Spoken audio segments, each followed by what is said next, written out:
Hi అండి, welcome to Harika's kitchen. ఈరోజు ఈ వీడియోలో రవ్వ లడ్డు ఎలా చేసుకోవాలో చూపించబోతున్నానండి.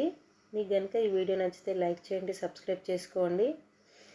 దీనికోసం ముందుగా ఒక ప్యాన్ పెట్టుకొని అందులో 2 స్పూన్ల వరకు నెయ్యి వేసుకొని, నెయ్యి వేడైన తర్వాత జీడిపప్పు పలుకులను వేసి గోల్డెన్ బ్రౌన్ కలర్ వచ్చేంత వరకు ఫ్రై చేసి పక్కన పెట్టుకోవాలండి. అలాగే 2 స్పూన్ల కిస్మిస్ కూడా వేసి ఫ్రై చేసి పక్కన పెట్టుకోవాలి. ముందుగా 1 కప్పు సూజీలో 1 కప్పు పాలు వేసి 30 నుంచి 40 నిమిషాల వరకు నానబెట్టుకోవాలండి. ఈ విధంగా నానబెట్టుకున్న ఈ సూజీని ఇప్పుడు అదే నెయ్యిలో వేసి ఫ్రై చేసుకోవాలి. మనం ఫ్రై చేసుకునేటప్పుడు కాస్త ముద్దగా ఉంటుందండి. దాన్ని ఇలా గరిటతో స్మాష్ చేసుకుంటూ కలుపుకుంటూ చక్కగా ఫ్రై చేసుకోవాలి. ఎక్కడ ఆపకూడదండి కలపడం అయితే. ఇలా కలుపుకుంటూ చేసుకోవాలి. 20 మినిట్స్ తర్వాత అయితే ఇదిగో ఈ విధంగా ఉంటుందన్నమాట. సూజీ విడివిడిగా వస్తుంది. ఇప్పుడు దీన్ని స్టవ్ బంద్ చేసి మిక్సీ కప్లో వేసుకోవాలి. అలాగే 4 యాలకులను కూడా వేసుకొని 5 సెకండ్స్ ఆఫ్ ఆన్ చేసుకొని మనం మిక్సీ చేసుకోవాలి.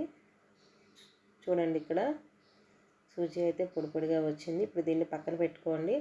ఇప్పుడు అదే ప్యాన్లో నా దగ్గర ముందుగా ఉండే కోకోనట్ బర్ఫీని అయితే నేను ఇక్కడ తీసుకుంటున్నానండి. మీ దగ్గర కోకోనట్ బర్ఫీ లేకపోతే పచ్చి కొబ్బరి తురుముని 1/2 కప్పు తీసుకొని 2 స్పూన్ల నెయ్యి వేసి అందులో పచ్చి కొబ్బరి తురుము వేసి చక్కగా ఫ్రై చేసుకోవాలండి. ఈ విధంగా చక్కగా ఫ్రై చేసుకున్న తర్వాత స్టవ్ బంద్ చేసి కాస్త చల్లారాక ముందుగా మనం మిక్సీ చేసుకున్న రవ్వనైతే ఇందులో వేసి కలుపుకోవాలి.